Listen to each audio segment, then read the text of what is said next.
Hey, Tommy from the Run Testers. In this episode of the podcast, I'm going to be speaking to Human Powered Health, a company in the US that run assessments for athletes to look at various points of data and understand how they can use that information to improve their performance. Specifically in this episode, we're going to be looking at gait analysis. So if you're interested in finding out more about how your gait can impact your running, listen on.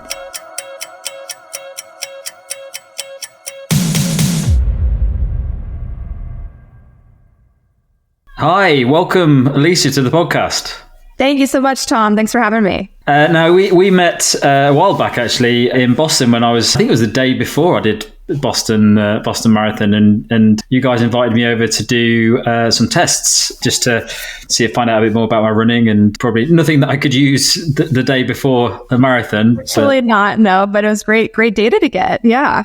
Yeah, really interesting. And well, let's start by just talking a bit about human powered health. So you work for Human Powered Health. What do you do, and what is the aim of the company? Yeah, of course. So I'm the head performance physiologist for Human Powered Health Boston. So we have 2 labs in Boston.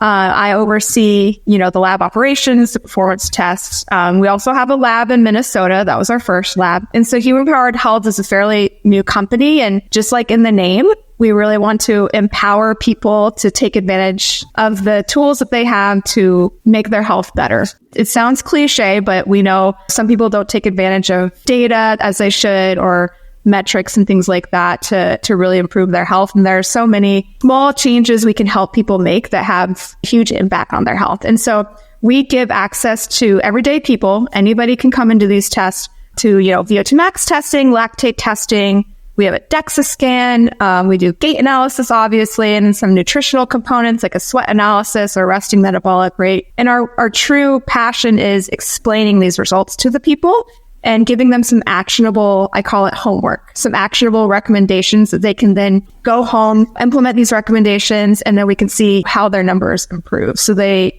understand their data, where they're at. We help them to take the next steps to improve those numbers, their overall health. Brilliant. And you guys do loads of different things at Human Powered Health. When you were talking me through some of the tests that you do and some of the data you get back, today we're just going to be talking about gait analysis, because we realized when we were chatting about this podcast that there was way too much to cover if we were going to try and do loads of other things as well. And gait analysis is a really interesting one, because I think a lot of runners, and we're going to talk specifically about runners in this. I know you do cycling and other sports as well, but I think the thing about gait analysis is runners generally have heard of it, and they often get told they need it. But in the UK, especially, because I've not really worked with many sport performance companies that really go into too much depth with that over here, we sort of get it done in running shoe shops and things like that. And people think that's what it is. It's just to sort of buy shoes. So what exactly is gait analysis, and why? What do people need to know about it over and above you need to get gait analysis? Yeah, so gait analysis, like you said, it can be related to walking or running. So in this instance, we'll talk about running. And it's really just a method of looking at different metrics, kinematic metrics that you exemplify throughout your locomotion. And so there's different ways to do this, right? Like you said, you can go to a running store. There's apps on your phone. We have a software on our treadmill. And all those different methods can give you different metrics to look at. And so first and foremost with gait, we never want to try to completely change anybody's form. We never want to, completely change up the way they're running, but we want to try to identify a couple of small pieces that we see could have some room for improvement that could be easily changed. And so with gait analysis, I think it's important for anybody who spends a lot of time running. And it doesn't even need to be a runner. It could be a team sport athlete. That's a soccer player running up and down the field for 90 minutes. Anybody who's had long-term overuse injuries, because that could be due to their form or some imbalance in their gait. And so, we can try to identify, like I said, areas for improvement on how their foot is hitting the ground, their arm movement, the force they're producing, stuff that we'll talk about years later. And so I think it's important for anybody who spends time running. It's such an overuse prone activity. You're doing the same movement repetitive over and over and over again. At one small asymmetry or an ineffective metric can cause some pretty profound injuries. And so if we can help to just identify a couple of things and make some small changes, it can really help improve comfort and performance. Okay, great. So gait analysis, what does it actually cover? Because is it everything to every bit of movement that your legs and feet are doing during the exercise? Yeah, and so it depends on what software or technique you're looking at. So we're fortunate, our software, we do look at mostly the lower body. And so as the physiologist, subjectively, we look at your upper body because that has a lot to do with your gait, but it's typically lower body. So hips all the way down to toes, and how as a system, or as I like to think of your lower body as linked chains. So how they're working together to produce force, to make sure you don't have too much ground contact time, how they're swinging in space.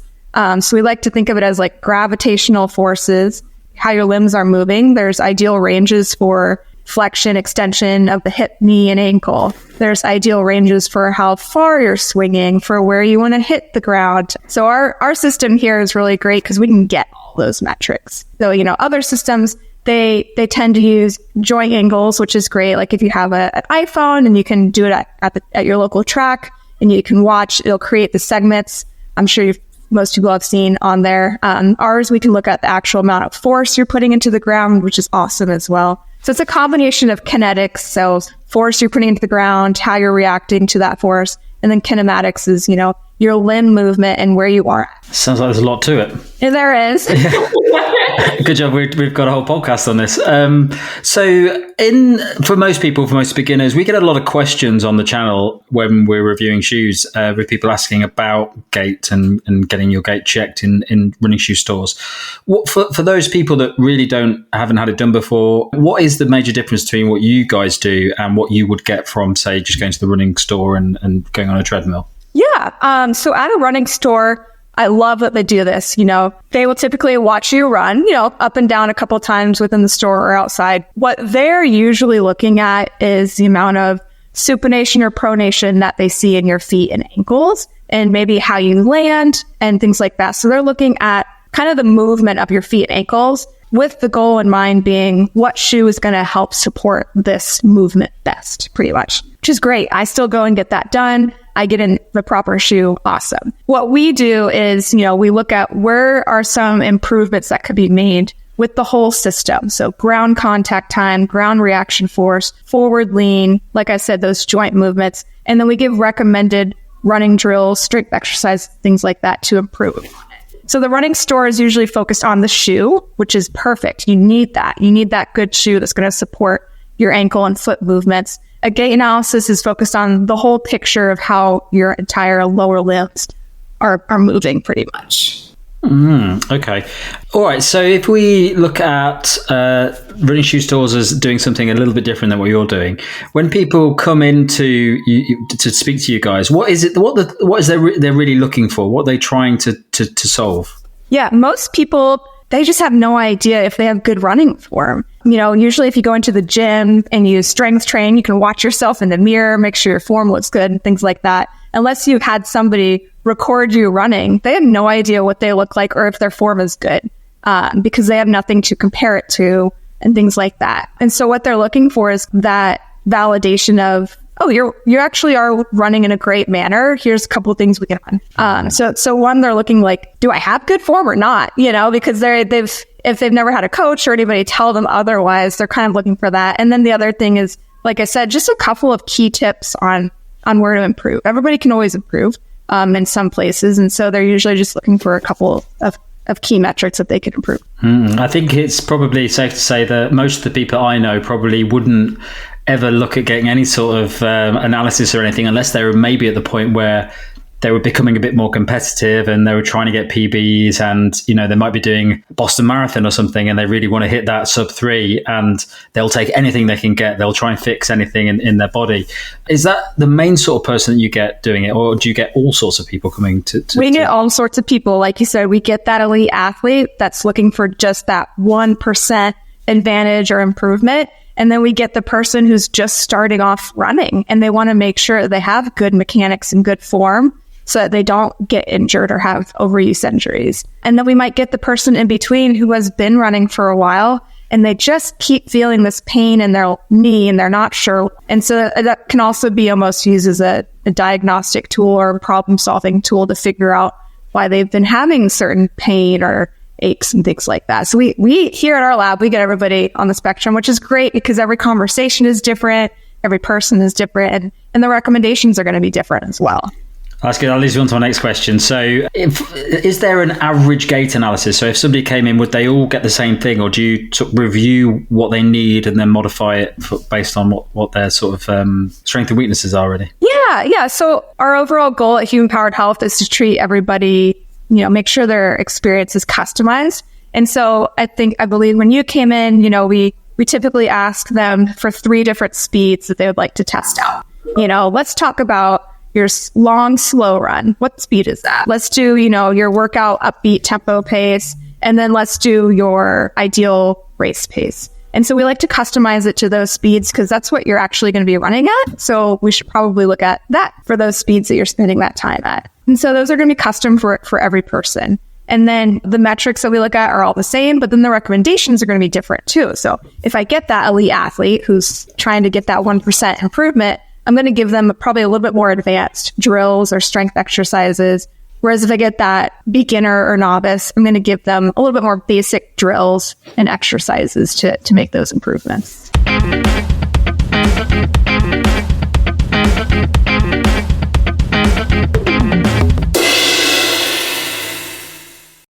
Okay, so after you work with, would you normally work with an athlete over a period of time, or would they? So you'd basically have somebody come in and say, "I want to have a look at these things," and you would monitor them based on the exercises that you give them or the changes in how their training goes over time. Yeah, great question. And so we like to think of ourselves as a testing center, so we don't want to replace your coach or your trainer or anybody. They usually come in, we perform the assessment, we go over the results, we give them some recommended exercises and drills to implement into their routine, but we don't necessarily program for 3 months or tell them what to do each day. We don't want to replace their coach. And so with our data and our recommendations, we always tell them, share this with your coach so they can share their results with their coach, with their physical therapist, with their doctor. And then we do recommend them coming back in, 4 to 6 months to test again and see to make sure we're going in the right direction. Gait isn't going to change overnight, and so it does take some time to see some differences. Okay, so when you're doing tests, and I think you might have my data there from the test that we had. Okay, that's going to be fun to talk through that. I know we didn't have a lot of time to go through it when I was over there. Yeah. So when you're doing with the testing, what sort of things are you really looking out for? Is there sort of levels where you're going, right, first of all, we're going to look at these things and then we're going to see and then delve into areas further if we think there's an area that's more relevant? Yeah, so there's 2 or 3 main categories that we look at. So overall running economy, that's basically how much energy you're burning when you run, how much energy you're using. So we want it to be low, right? We don't want to have to use a lot of energy at different speeds. And then we also look at elastic energy return. And so that's your ability to put force into the ground and then use that force to propel yourself forward.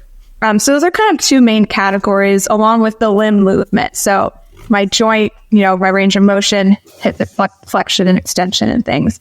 Those are all calculated by several metrics. You saw your profile. There's a lot of data we could dive into. And so the more popular and common ones we look at are like ground contact time, forward lean, cadence, overstride, which are all really easy for the runners to understand, to conceptualize on, why they might need to improve that. And then they're also good metrics to help try to improve with some really basic and simple drills. So those are the main categories that we look at. Okay, cool. And when you're seeing people running, is there more common things than other things that you spot straight away and say, yeah, we know what's happening here, and you can make some big improvements very easily?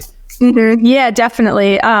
With it, with our lab, we see obviously a lot of runners and endurance athletes, and so that elastic energy return is usually pretty low. They're not as poppy. Quick on the ground, quick off the ground kind of thing. And so, our recommendation is usually strength training. I cannot say that enough for endurance athletes. Unfortunately, not everybody does it. And I know it takes some time. out of your day. But that strength training, plyometrics, box jumps, more power and explosive movements really help that elastic energy return. And so we're seeing that. And that also goes into ground contact time. So people are leaving their foot on the ground a little bit too long, not popping it off the ground like they should.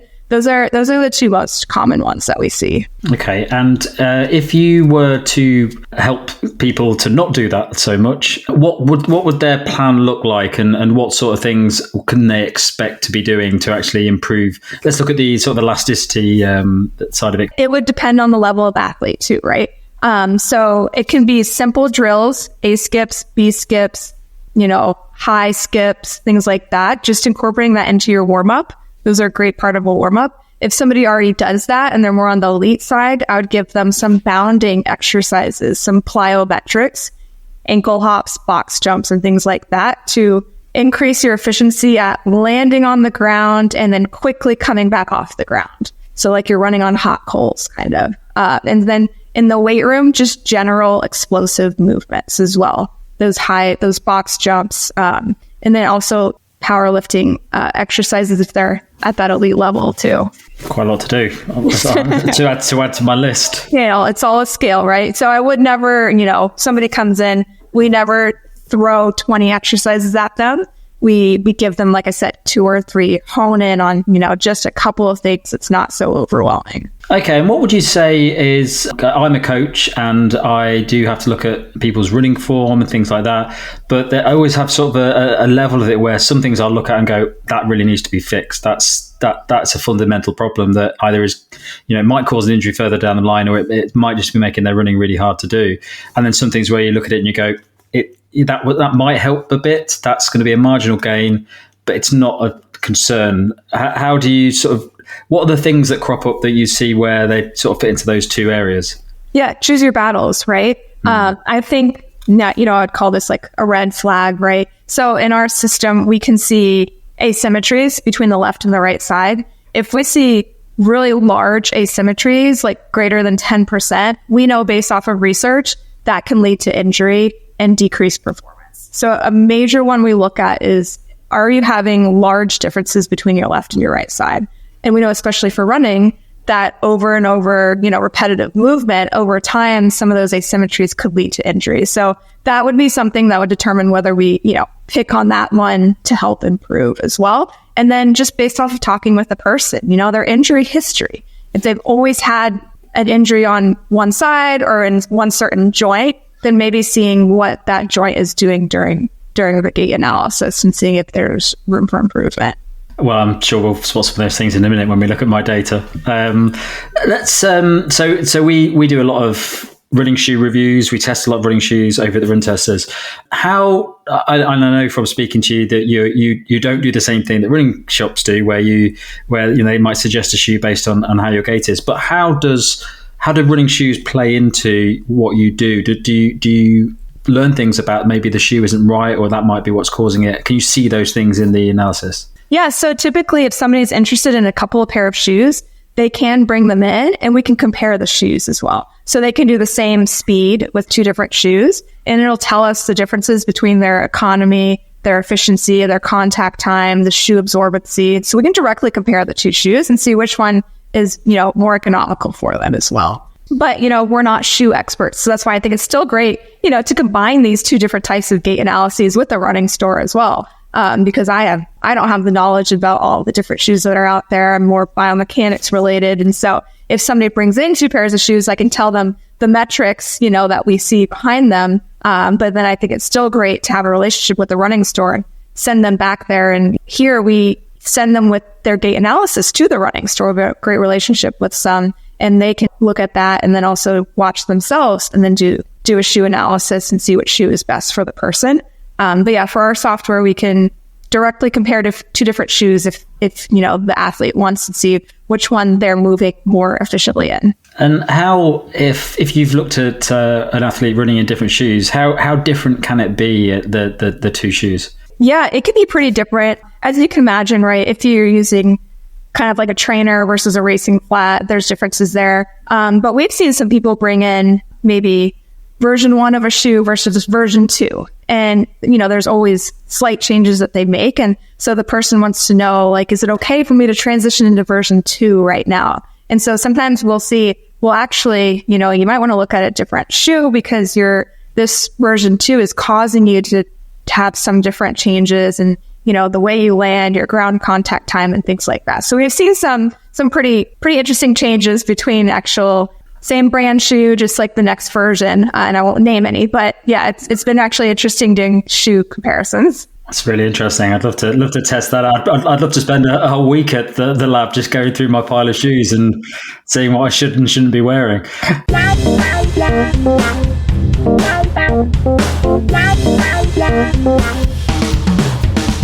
All right, so let's have a look. So when I came over to visit you guys over in Boston, I did the test. I did the gait analysis test, and you pushed me quite hard to get some data back.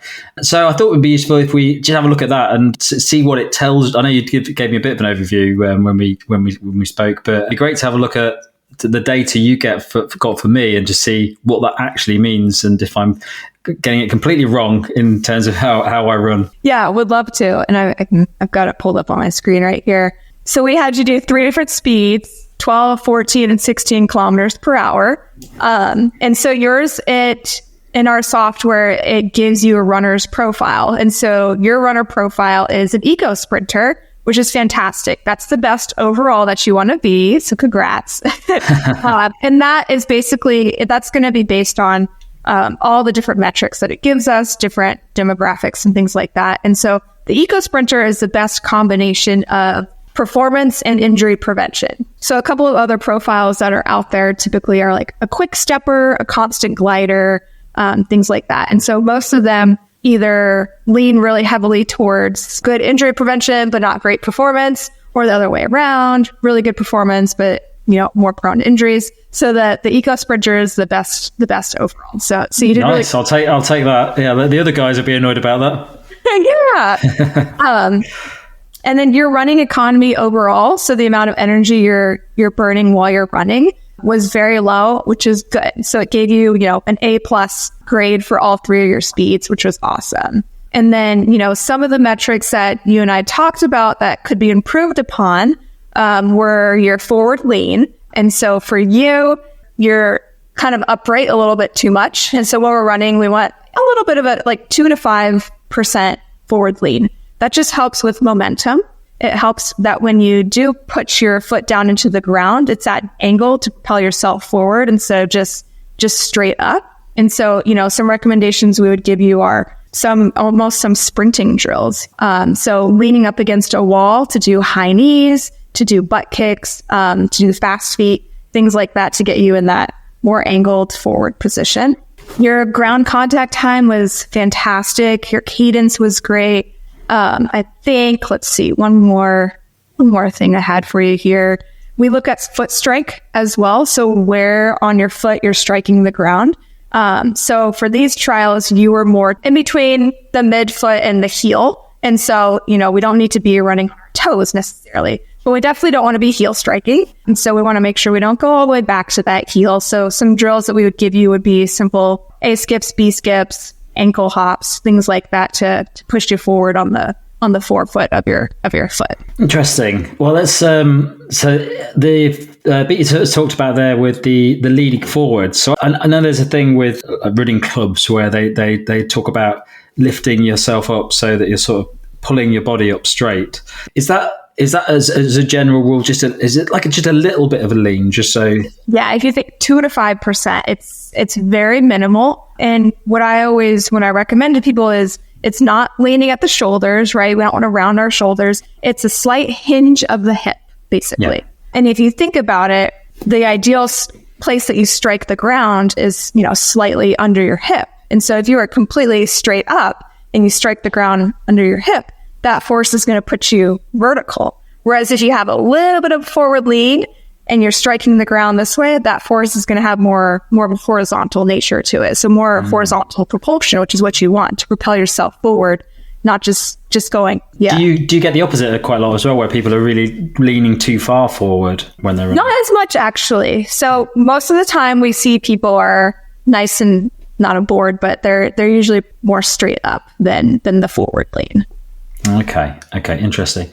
And then the bit with the striking. Now, I found that quite interesting because I've always thought of myself as a midfoot striker, and fairly recently I've started to see the back of my shoes wear down a bit more. It's not on the outside of the shoes. And it's really annoying because a lot of the new super shoes that you get, the carbon plate ones, have really little bits of rubber on the outside. And I keep destroying them very, very quickly because I seem to be, it's almost like I'm hitting the midsole, then I'm sort of scuffing it with my heel when I come up. And I don't think I used to do that. It seems to be a new thing that I've developed as I've got older. So how would, if that was, well, it is what I do, how would you help me not solve that problem over time? Yeah. And so, our bodies change over time. So we have to adapt our training over time, like, with any aerobic and cardiovascular training. Same thing with biomechanics and neuromuscular function. We have to continue to train our body to, move the way we want it to move.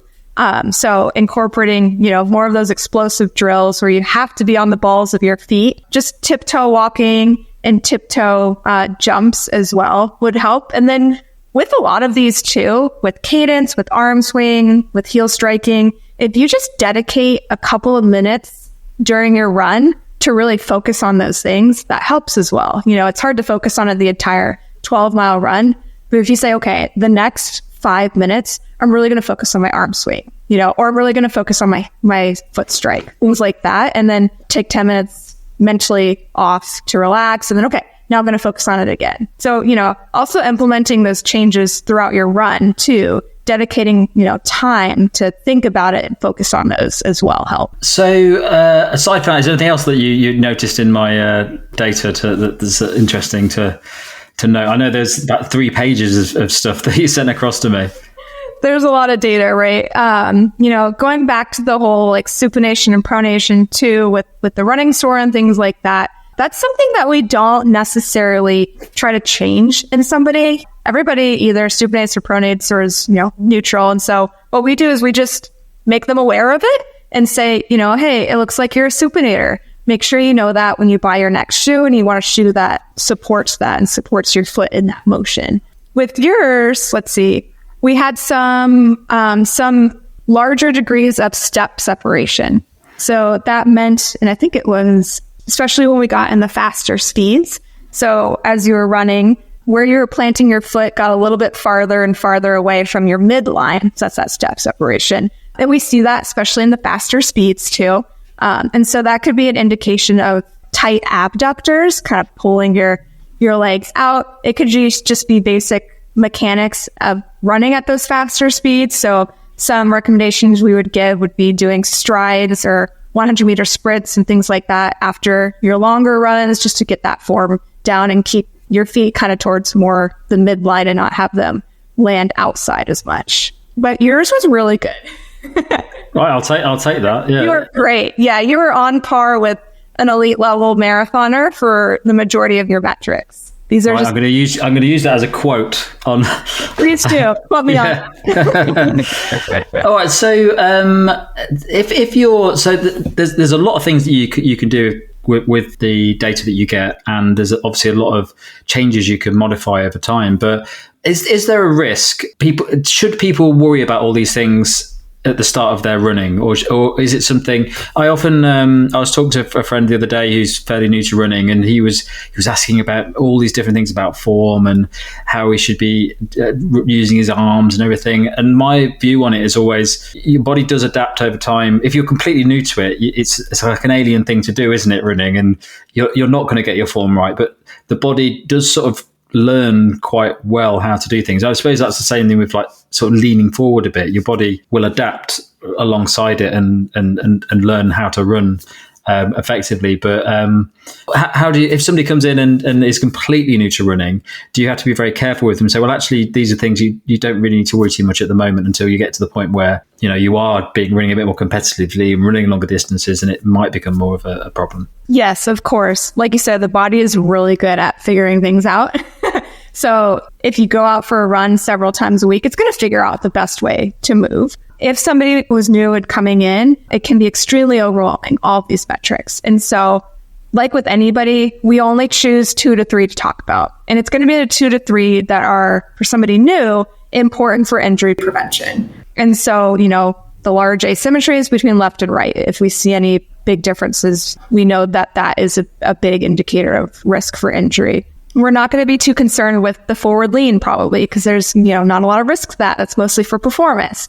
We're not going to be too concerned about maybe ground contact time at the beginning because we just want them, to continue to go. And we're just going to give them some really basic drills and simple exercises to implement and then have them come back in 6 months and then see what metrics still need to be improved upon. And then we can start to dive in a little bit more. But at the beginning, we pick 2 to 3 that are really going to help prevent injuries, basically, and not focus too much on the performance quite yet. Another question I had is just around, sort of follows on from that. So I get a question a lot around people who are training to get faster and having a misunderstanding or not quite understanding how cadence works. And if you're trying to get faster and you're upping your mileage, should you try and increase your cadence or should you try and increase your stride length? It's all dependent on the person, which is sort of funny. Every body is different anatomically. I think that it depends on the other things they're doing for training, because increasing cadence is going to be a little bit easier than increasing stride length efficient. We can increase stride length, but we can do it inefficiently by heel striking, right? Or we can get stronger and increase stride length that way by being able to push ourselves farther per each stride. So I get really wary about people who are trying to increase their stride length. I want to make sure they're doing it efficiently and that they're strong enough to be doing it and that they're not just flailing their leg out there to reach as far as they can and hitting their heel first and pushing all of that momentum into their knee and causing injuries. And so I think, you can increase stride length by increasing your strength and be able to push yourself farther per stride. But increasing cadence is also, it's probably going to be the easier way and the safest way to not cause any injuries. All right. So we've talked about all of the benefits and what you can get from the data and how you use that data. But are there any limitations to gait analysis? Are there blind spots, I suppose, where, people have questions that you can't quite answer? You need other things to learn. Definitely. And, I'll be straight up, right? I work here, obviously, but I'm not, not blind to the disadvantages of what we do. And, the first and foremost here, we do it on a treadmill. Not everybody loves treadmills. I hate treadmills, Not everybody's gait is going to be exactly the same on a treadmill either. But the workaround and behind that is maybe this isn't exactly how you're moving out on the track, but we can use this as a starting point and then come back in 6 months and see how you've improved. So you're still getting really good, useful data. Whereas, if we did just a video analysis on the track, that's still great, but we want to be able to get force, ground contact time, and things like that. So that's the first one, is just the nature of being on a treadmill. Everybody knows it's a little bit different. And the other part is we're getting people in 30-second snapshots where they're fairly rested. We had you do probably a 5 to 10 minute warm up, and then we just do 30 seconds. So, it's not an indication of how you're going to feel at the end of the marathon. Your gait is probably going to be very different at the end of the marathon versus the beginning. But just logistically and practical, right? We can't have you run a marathon in here on the treadmill. So those are the two, but it's still an extremely useful test and extremely useful data points that you can get from it, at least from tracking over time. And if you're, if we see weaknesses in this 30-second snapshot when you're relatively fresh, I can guarantee you we're going to see those weaknesses at the end of your marathon when, you've gone 25 miles already. So besides those two, they're, like you said, just cautioning people to not take every single metric and try to change every single thing overnight as well. We try to do a really good job of giving them 2 to 3 things to focus on, a couple of drills and strength exercises to implement, and then go from there. And how do you see that progression over time? So how one of your longest athletes that you work with, how long have you worked with them, and what's that sort of process look like? Because I could see it being a lot of people looking at it going, oh, I'm going to nip in there, they're going to tell me what I need to do. That's me done. I never hear from them again. Then I just have a list of things that I need to work on. But that's not how you guys work, is it? Not typically. No, we like them to come back in 4 to 6 months. We have only been open since November. So here in Boston, we haven't had any returners yet. I think I have my first returner coming in a couple of weeks. So it'll be exciting to see that. The lab in Minnesota, they've been open for about a year. And they've had several people return. And the most typical thing that they see is, that elastic energy has improved because of those skipping drills, the plyometrics and things like that. So yeah, I am excited to start getting returning athletes too, to see how their gait has improved. I bet. Yeah, no, but it'd be really interesting to just if you had been following. It's the same thing with anything like physio and stuff like that, where if you do follow the thing, you want to see the impact of those things, but quite often it doesn't happen over a long term. Okay, that's really interesting. I think I've got quite a lot of information to work on now to try and make some improvements. So thank you so much for talking us through all of that. I know we're going to at some point talk through some of the other areas that you cover, and there are loads of different things that you do analysis of for athletes. So we're looking forward to diving into some of those as well. And I think it was a smart move to do gait analysis in one podcast, because I definitely could have asked all these questions along with the other things as well. Yeah, I would have fallen into rabbit holes with lots of things. So we'll dedicate each episode to a topic. Brilliant. Well, thank you so much. And we'll speak to you again soon. Yeah, we'll do. Thank you. This episode of the podcast was presented by Tom Wheatley, and his guest was Alyssa Younker. The podcast was produced by Tom Wheatley. To find out more about human-powered health, click the link in the podcast notes.